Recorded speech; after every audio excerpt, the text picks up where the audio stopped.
I already had the engine running when I heard the breathing for the second time, and the worst part was realizing it wasn't coming from the window or the dock or another truck parked next to me. It was coming from inside the cab, low, irregular, as if someone was trying to control the airflow to avoid being noticed. At that point, I still tried to convince myself it was the exhaust fan, fabric dragging, anything mechanical. But the bed behind me was slightly out of place, and I was sure I hadn't left it that way. When I looked in the rearview mirror, I didn't see anyone. It was only when I lowered my eyes again that the tip of a dark shoe appeared sticking out from under the sleeper bead. I drove off the dock as if nothing had happened, keeping the truck straight, without accelerating too much, without braking hard, trying not to give any sign that I had seen that shoe. The yard was almost empty. Just a few industrial lights on and a forklift parked near a concrete wall. In the side mirror, nobody was watching. Nobody seemed to pay attention to my truck. Still, the silence inside the cab grew heavy too quickly, as if any sound I made could provoke an immediate response behind me. The road just past the dock was short, connecting directly to a larger road, but at that hour the traffic was light and sparse, enough that I couldn't simply stop in the middle of it without attracting unwanted attention.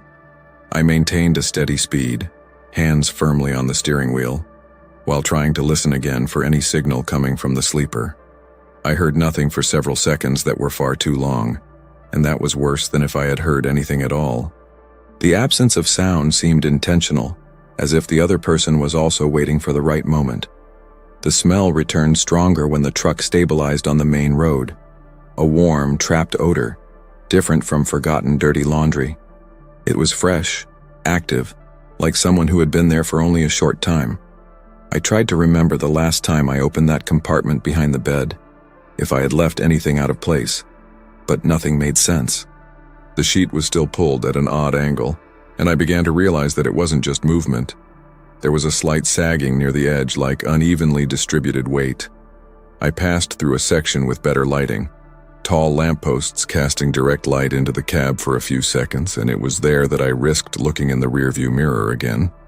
I didn't see a face, I didn't see any clear movement, but I did see a slight change in the shadow near the sleeper floor, something that wasn't the same as the first glance. Too small to confirm, big enough not to be ignored. My hands tightened on the steering wheel without me realizing it, and the truck began to pull slightly to the right before I corrected myself. I couldn't just pull over without thinking, not at that point, not with someone possibly less than an arm's length behind me. Nor could I keep pretending it didn't exist for long. The road ahead was becoming more open, less lit, less traffic, and that changed the type of risk. Staying in motion gave me some advantage, but it also left me vulnerable if the person decided to act while the truck was rolling. I kept driving the truck for a few more miles until I found a better lit stretch, with enough steady traffic that I didn't feel isolated, but not so intense as to trap me with no room to maneuver. The streetlight streamed into the cab in sequence, creating shadows that shifted too quickly to fully trust what I saw in the rearview mirror. Still, each time the light passed, I felt that the space behind me wasn't exactly the same as the second before. Small differences that didn't prove anything but also couldn't be ignored. I needed something concrete before acting. Any detail that would give me enough certainty not to make the wrong decision in such a short space of time. That's when my hand reached for the side of the seat and touched the knife I kept there. Nothing special. Just a regular kitchen blade I used for cooking on the road. The handle was exactly where it always was, but the feeling of holding it at that moment completely changed the weight of the situation. It was no longer just doubt. It was preparation. Without turning my body, I slightly adjusted the seat forward, gaining a few inches of space between myself and the sleeper, trying to create a minimal margin in case something happened suddenly.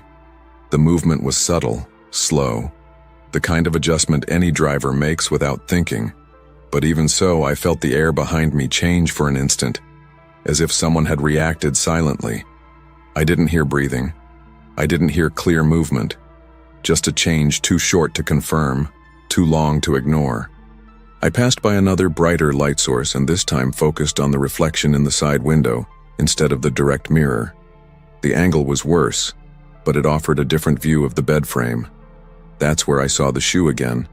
now sticking out a little more than before, a few inches more visible with the toe turned slightly to the side. It couldn't have been vibration from the truck. It was position. It was someone slowly adjusting their body. At that point, continuing to pretend was no longer a safe option. If the person was already moving, it was only a matter of time before they were completely out from under the sleeper, and then I would lose any advantage of anticipation. I didn't know if he was armed. I didn't know how long he'd been there, and that weighed more than anything else. But I also couldn't stop in the middle of the road without a clear plan. I needed to decide how and when to pull it out before it came to me. I stuck to my plan of reaching a better lit spot, but the road started to change before that. Fewer streetlights, less traffic, and a long stretch with no visible entrance for miles. The kind of place where you don't want to test yourself in a situation like that. The truck remained steady, but the silence inside the cab returned heavier, almost dense, as if any small movement behind me would happen outside my direct field of vision. I gripped the knife tighter, still without raising my arm, keeping everything as natural as possible. The first clear sign came without sound. It wasn't breathing. It wasn't dragging.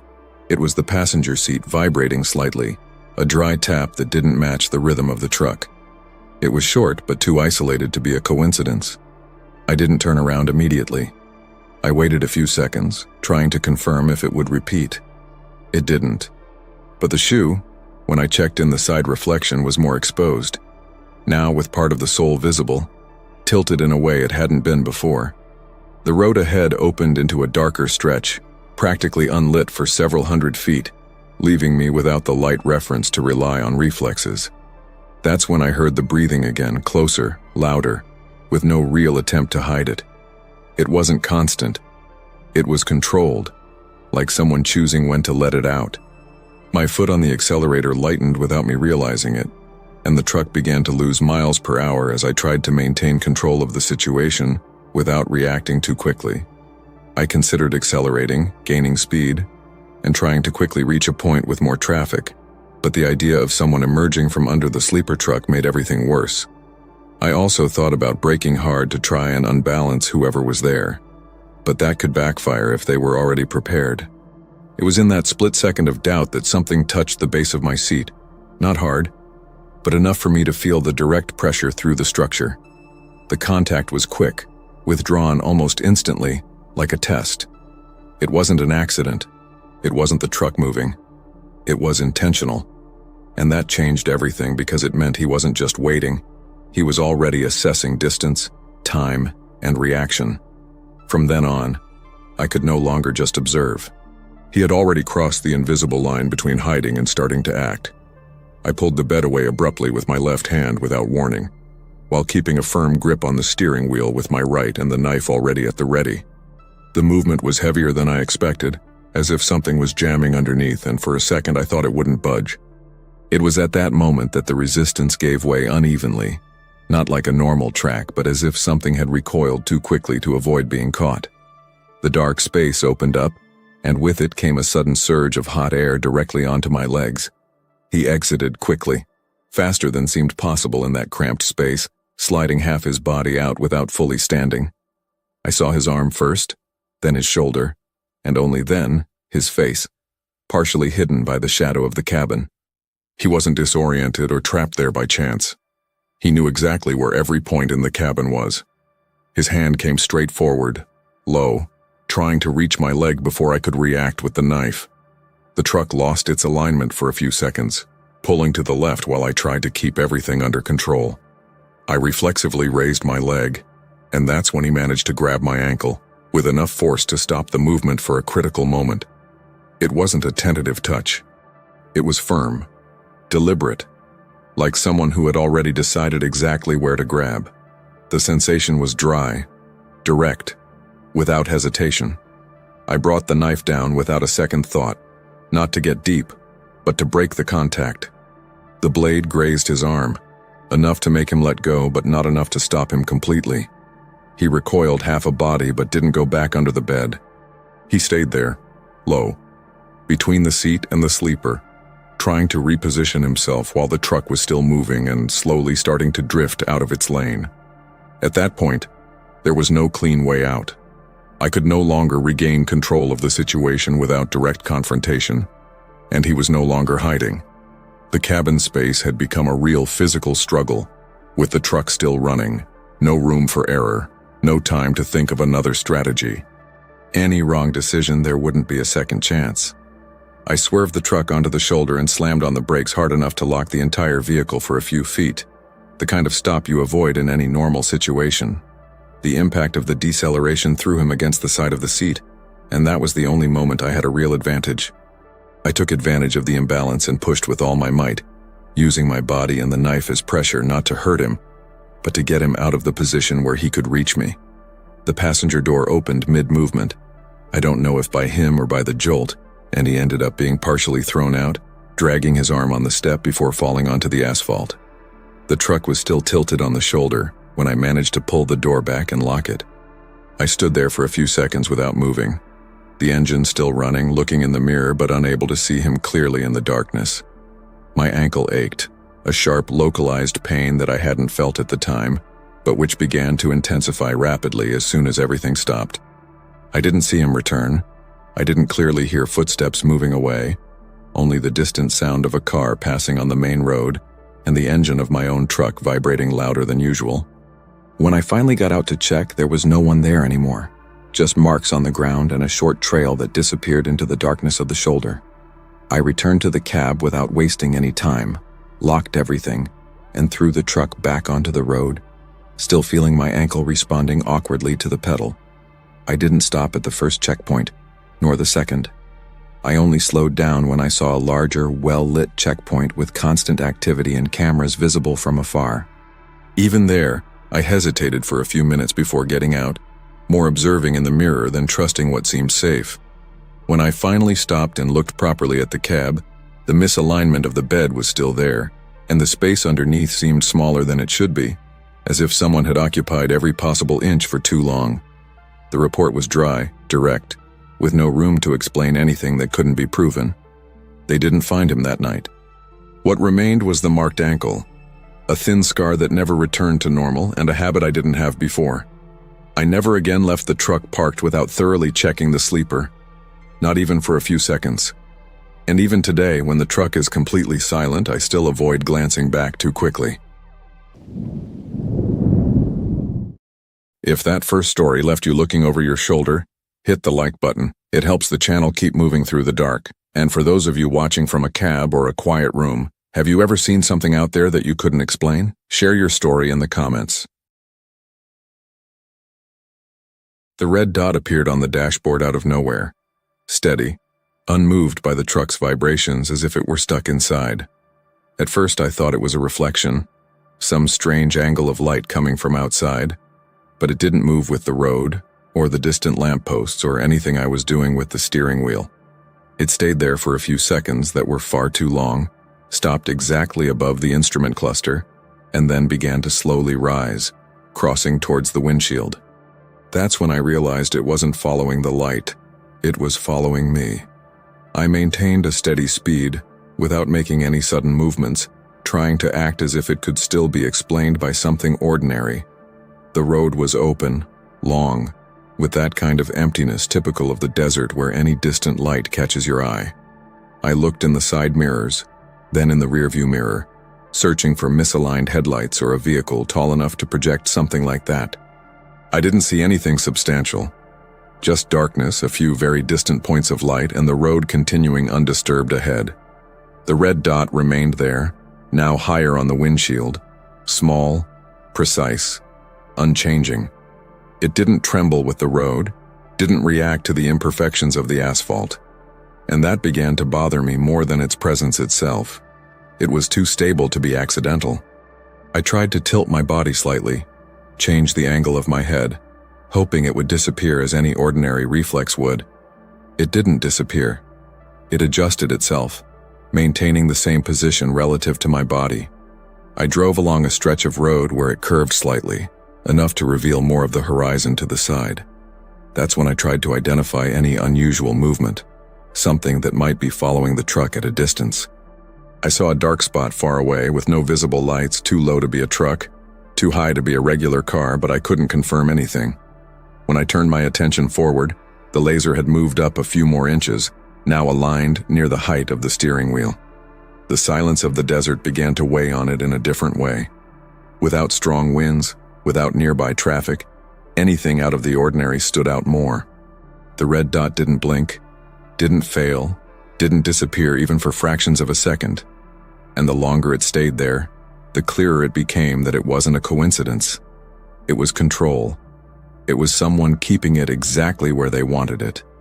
I kept driving, but now paying attention not only to the road, but to the behavior of the vehicle. Small corrections to the steering wheel, minimal changes in speed, anything that could provoke a reaction, and it responded.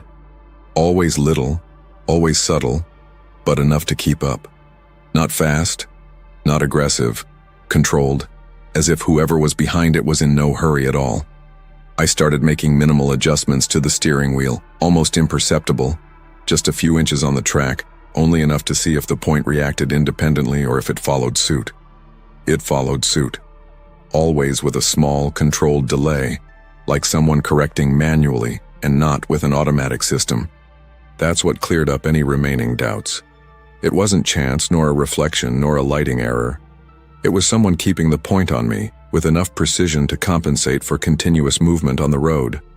My hand went straight to the radio, not to call for help yet, but to have something ready in case I needed to act quickly. At the same time, I slightly reduced my speed, not enough to appear to be a clear reaction, but enough to observe if anyone behind me was closing the distance. The red dot moved a few inches, following the shift in my body relative to the steering wheel, and stopped there, steady again. There was no rush on the other side. That was the strangest thing. He could act, but he was choosing not to yet. I passed through another stretch of open visibility, and this time the dark spot I had seen before was more clearly defined on the horizon behind me. Still without lights, still difficult to identify, but definitely moving in the same direction as me. It wasn't a coincidence of route. It was tracking. The distance remained almost constant, neither approaching quickly nor falling behind.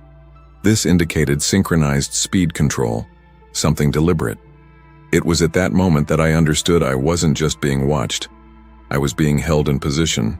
The laser wasn't rising any higher.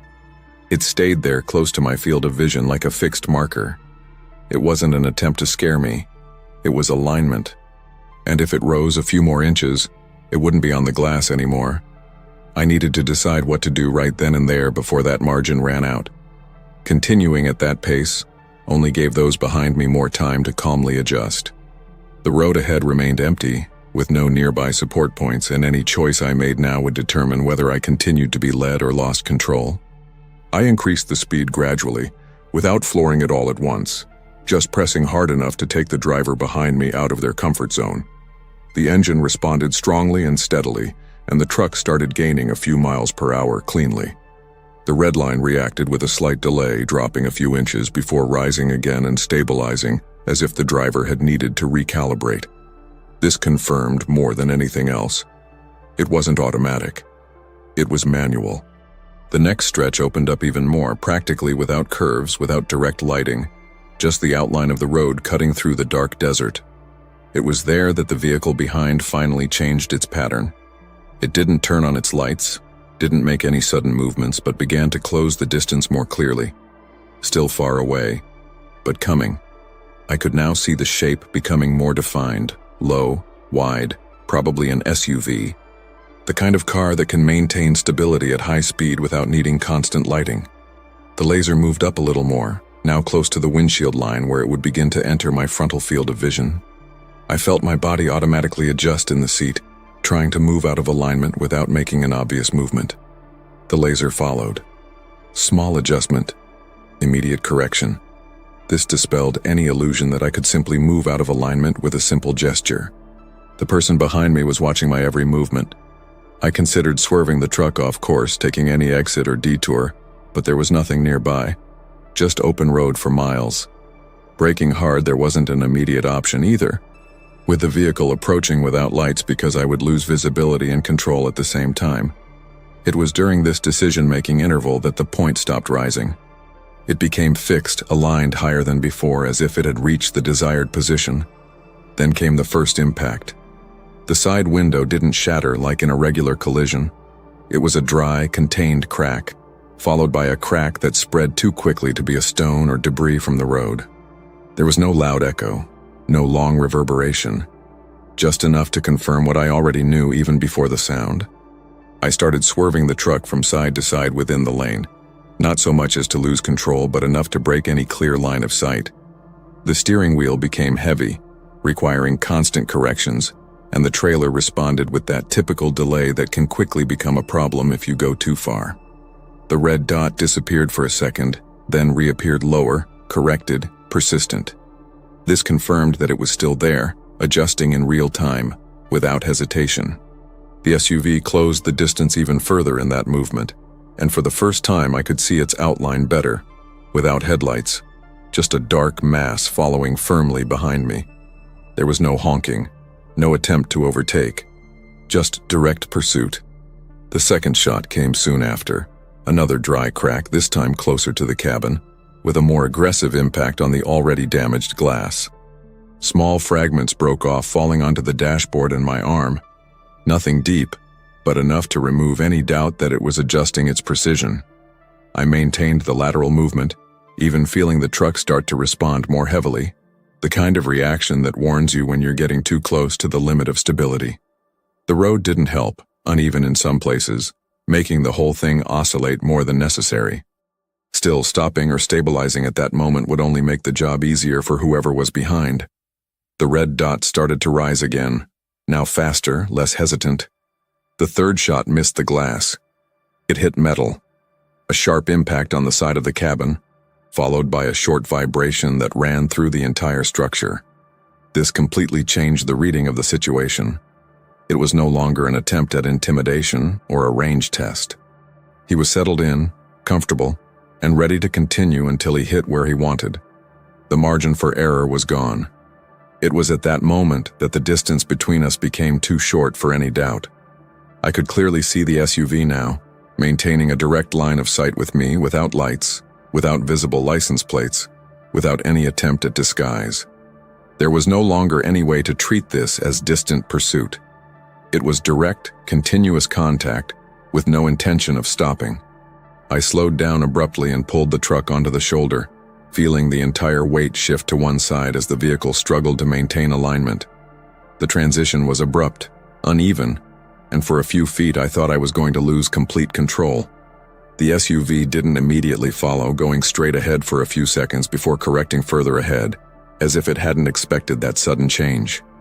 The red dot vanished instantly, disappearing from the windshield as if it had never been there, and that was the first real silence since it all began.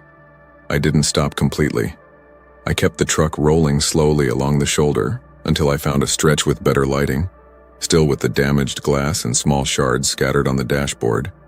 When I finally reached a point with traffic, my body began to react to what had happened. Heavy hands, irregular breathing, my vision still fixed on the memory of that red spot. The report later was straightforward. Vehicle damage, multiple impacts, no suspect identified. The truck returned to the road days later. I never drove that stretch the same way again. I only stopped when I found a gas station with lighting strong enough to eliminate any blind spots around the truck. Even then, I stayed inside the cab for a few minutes, observing through the mirrors before opening the door. The movement there was constant.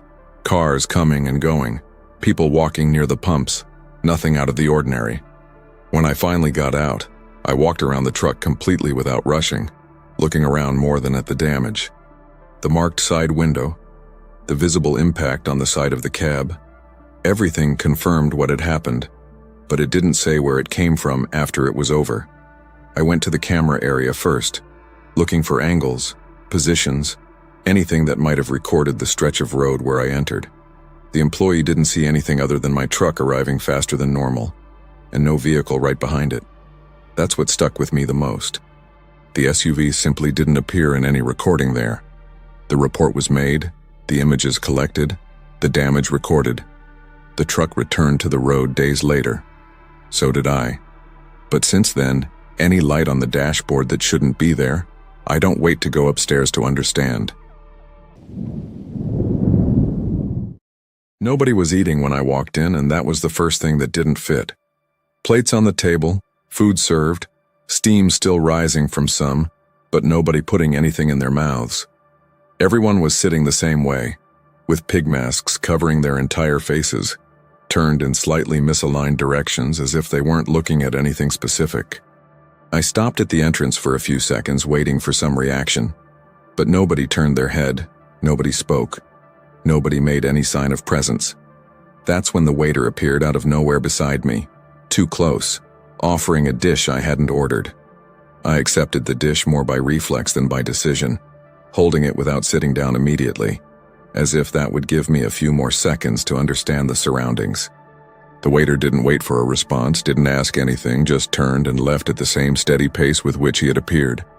When I looked at the dish, the food seemed normal at first glance, hot, freshly served, but there was no defined smell, just a vague mixture that didn't remind me of anything specific. I looked up again and everything remained exactly the same. Nobody eating, nobody reacting to my presence. I chose a table closer to the exit, not for comfort, but for positioning. I sat sideways, keeping the door in my field of vision, while resting my plate without touching the food. The pig masks were too identical, same shape, same color, same clean finish, as if they had been distributed there and not chosen individually. Some were slightly tilted, others perfectly aligned, but none showed any real movement of whoever was behind them. The silence grew more unsettling as the seconds ticked by. It wasn't a complete absence of sound. There was a low hum coming from the kitchen, an occasional slight metallic scraping, but nothing consistent with the place serving several tables at once. I watched people's hands, hoping to see some minimal gesture, an involuntary movement, anything that would break that rigidity. I saw nothing. Their hands were resting, too still for someone who should have been eating.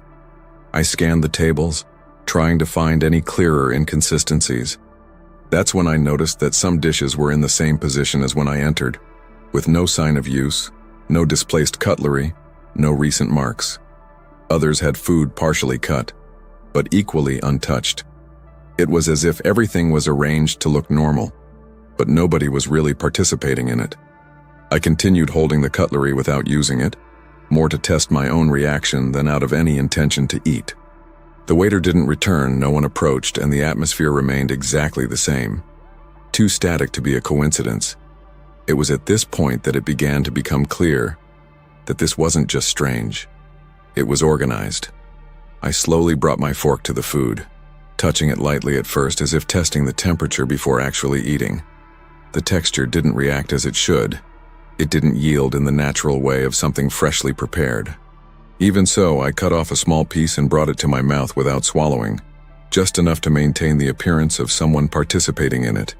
No reaction around me, no heads turned, no adjustment of posture, nothing to indicate that it mattered to those who were there. That's when I realized the problem wasn't just that nobody was eating, it was that nobody was keeping an eye on anyone. In any normal place, there's always some level of shared attention, someone watching, someone reacting, even unconsciously. Not there.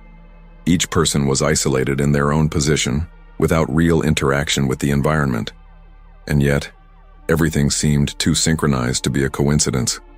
I made a second movement with the fork, more visible this time, letting the utensil tap lightly on the plate to create a sound. The noise was small, but enough to break the silent pattern for a moment. And even then, no reaction. None. That's when it became clear that it wasn't a lack of attention. It was a deliberate absence of response. I looked at the plate again, this time more carefully, trying to identify exactly what was wrong. The food had no real variation in color, no natural detail in its preparation. It seemed too uniform, almost like a representation of what food should be. The smell remained undefined, without a clear identity. It wasn't there to be consumed. It was there to appear as if it could be. I put my fork down on the plate and leaned back slightly, trying to stay calm while I mentally processed the situation. This wasn't a normal diner. It was a staged scene. And I had just walked into it and agreed to participate, even without fully understanding how it worked yet. I pushed the symbol forward a few inches without force, but enough to move it from its original position and break any pattern it might have been following. The sound of the symbol sliding on the table was faint, but inside it seemed louder than it should have been. For the first time, something changed. It wasn't immediate, it wasn't abrupt, but one of the heads to my right tilted a few degrees, too slowly to be a natural reaction. It didn't turn completely towards me. It just adjusted its angle, as if it had registered the movement. I kept my hands on the table, without moving away, waiting for another response. 2 other people made the same adjustment almost at the same time, with minimal difference between them. No one spoke.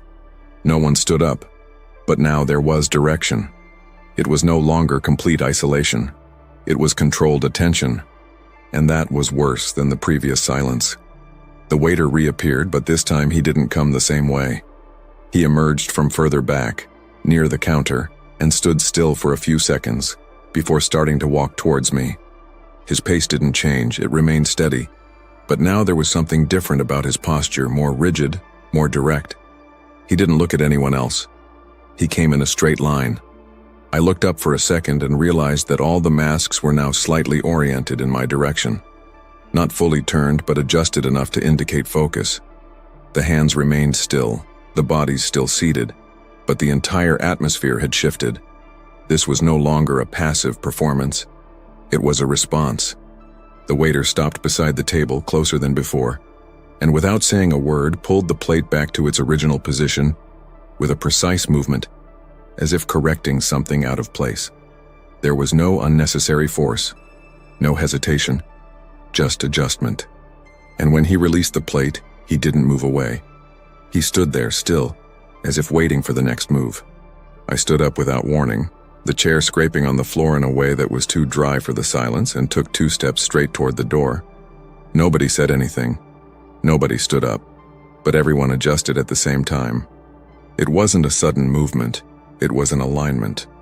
The masks tilted a few degrees higher, all now clearly pointed at me. The waiter didn't try to stop me with his hands. He just took a sideways step, partially blocking the way without touching me. I dodged him and continued on, but before I reached the door, 2 people who were closer to the entrance were already standing. I didn't see them get up. They were just sitting, and then they weren't anymore. Their position was calculated, one on each side of the passage, creating a space too narrow to pass through without contact. Neither spoke, neither made any exaggerated gesture. They were just there, occupying exactly the space where I needed to pass. I paused for a brief second, assessing whether to force my way through or retreat. And that's when the rest of the room shifted along with me. More chairs were dragged along at once, more bodies rising slowly, closing the space behind me. There was no rush, no loss of control. It was a gradual, coordinated closing. I was no longer leaving a strange place. I was being contained within it. I glanced quickly at the door, still closed a few feet away, and then to the sides, gauging space-time reaction. The masks remained turned in my direction, all identical, all expressionless. No hurry, no mistakes. This wasn't improvisation. It was a structure functioning exactly as planned. It was at this point that it became clear that leaving without confrontation was no longer a clean option. The space had been taken, movement restricted, and any attempt now would require direct force. I didn't know how many were there, nor how far it would go, but there was no longer any way to go back to the table and pretend nothing was happening. I moved straight between the 2 of them, giving them no room to adjust, using my body weight to force a passage before they could react together. The contact was sharp, controlled, as if they weren't trying to knock me down, but also weren't truly yielding. I grazed past, feeling my shoulder brush against one of them, and reached the door with enough force to push it open. The cold air outside felt different, too real after that tense atmosphere. I crossed the parking lot without looking back for the first few steps, focusing only on gaining distance from the building. When I finally turned around further away, the door was closed again. No one came out, no visible pursuit, no external reaction to confirm what had just happened inside. The parking lot remained empty as before, lights on, everything seemingly normal to anyone looking from the outside. I called to report it right there, describing the place, the behavior, what I had seen. When the police arrived, they found the diner closed, not operating without customers, without any sign of recent activity, as if no one had ever been there. I stayed in the parking lot, keeping enough distance from the building to see the entire entrance without having to get close again. The lights remained on, steady, and the door stayed closed after I left. No visible movement, no sound coming from inside, but also nothing completely dead like a truly abandoned place. The building didn't seem empty. It seemed prepared. That's what kept me there until the police car arrived, observing patterns more than waiting for an explanation. When the police entered, the answer wasn't clean. The place was officially closed, not operating that night, but the kitchen still had recent heat on some surfaces, and one of the back rooms was unlocked with no access log. There were no customers, no masks, no one to confirm what I described, but it also wasn't as pristine as it should have been. The report remained open without a direct conclusion. I got back on the road after that. But since then, if a place seems to be operating without any real behavior, I don't go in to check it out. The road never truly ends, and neither do the things that hide just out of sight. To make sure you never miss another trip into the shadows, subscribe and turn on notifications. Thanks for stopping by Beyond the